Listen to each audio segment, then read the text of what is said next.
Live from Clearwater, Florida, it's Make Money, Make More Money, Make Other People Make Money, the Scientology way. And now, here's your host, entrepreneur and leader of the Church of Scientology, Mr. David Miscavige.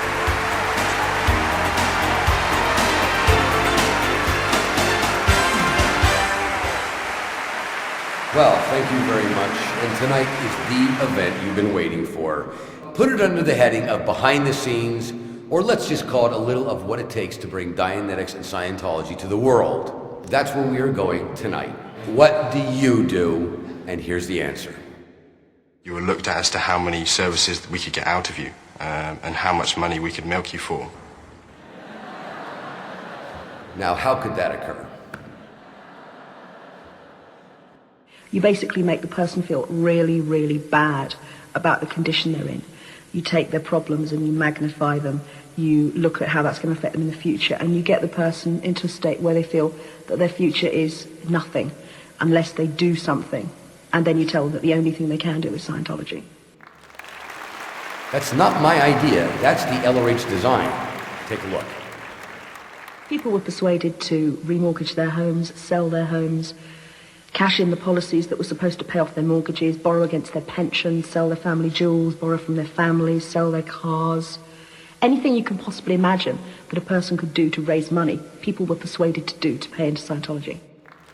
When you get the tech as LRH intended, in the exact form he intended, you get the results he intended when you apply it in your life.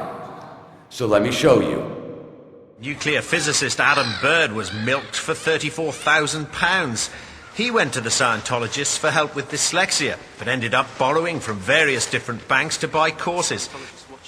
Then several Scientologists came to lodge with him to help with the hefty interest payments.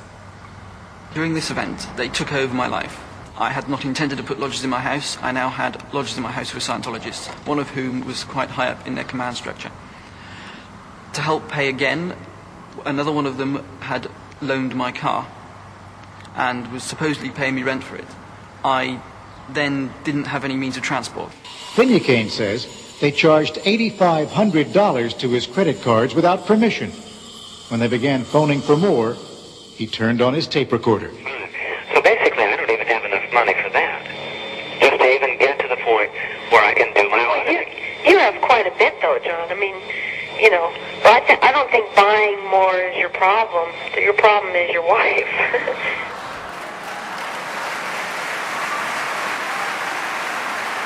After this next one, I promise it's all downhill.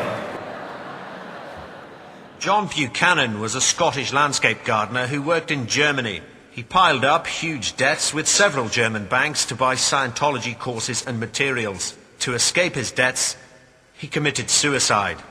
He left a final note for his mother, Mary MacDonald.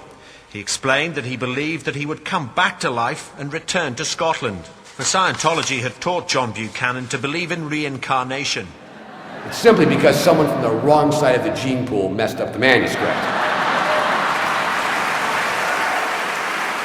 It was all too much for Richard, both physically and mentally.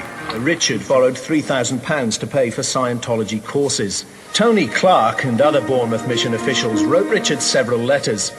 Some of them distressed Richard so much he tore them up on the spot. Others warned him of the consequences if he quit Scientology and asked him to come into the mission.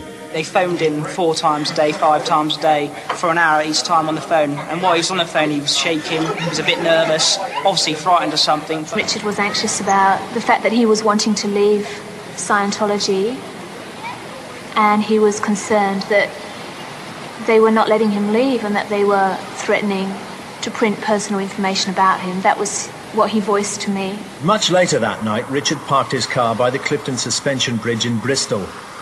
At 10 minutes to midnight, he jumped to his death. I feel, and my family feel, that Richard would still be alive today if he hadn't become involved with the Church of Scientology. And I feel that they have a responsibility for people that they're recruiting. And if people wish to leave the organisation, then they need to give people that freedom to leave without harassment and without threat.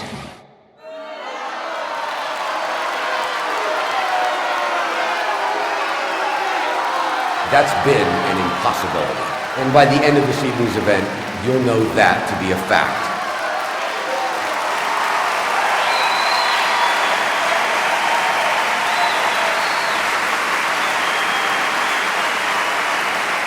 And if that's a sampling, I assure you it's not even half of it. As a matter of fact, we brought along a demonstration. Take a look. Lisa McPherson reached what is known in the church as the clear status, which promises inner peace and happiness. Just 2 months later, Lisa had a minor car accident, and after an ambulance arrived, she suddenly ran down the road, stripped off her clothes, and said, "I need help."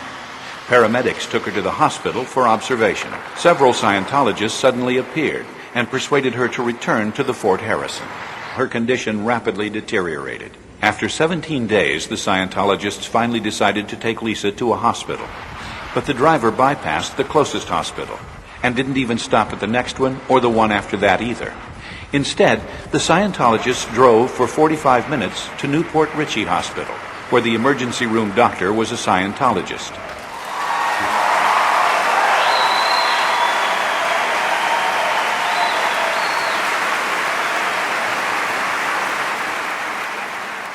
So, is that it? Not quite. Take a look. She was dead on arrival, emaciated and almost completely dehydrated. Too late for Lisa McPherson. The Florida medical examiner conducted an autopsy and noted hematomas and skin lesions that looked like insect bites. The report stated she died from a blood clot, brought on by prolonged bed confinement and severe dehydration. It's just awful that anybody's allowed, how they can sit and watch a human being die like that. They got her no help. They watched her die.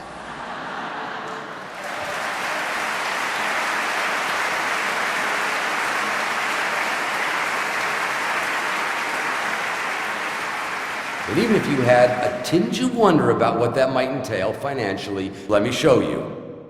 Over a 2-year period, Lisa McPherson spent $97,000.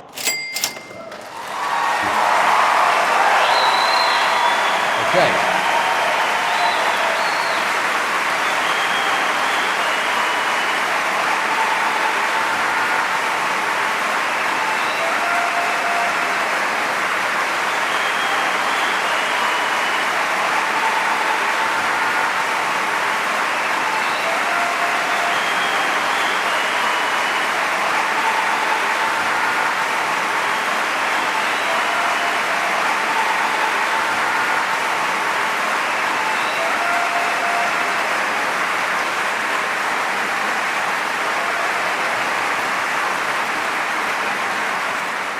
In fact, let's get down to real basics. So let me show you. A central doctrine goes like this. 75 million years ago, a tyrant named Xenu transported people from outer space to Earth, dropped them in volcanoes, then exploded hydrogen bombs on them. That experience is the root of all human misery today.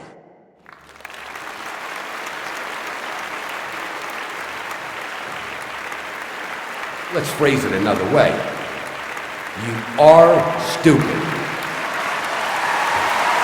Stupid.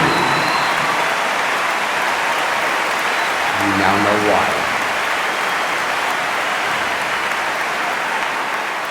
You are stupid. And the only reason nobody's saying it is because it's so ingrained, nobody needs to say it. You'll know that to be a fact. You are stupid.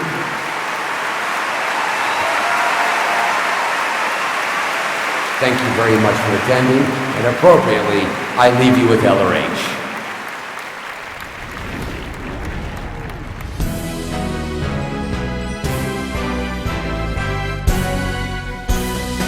Do you ever think that you might be quite mad?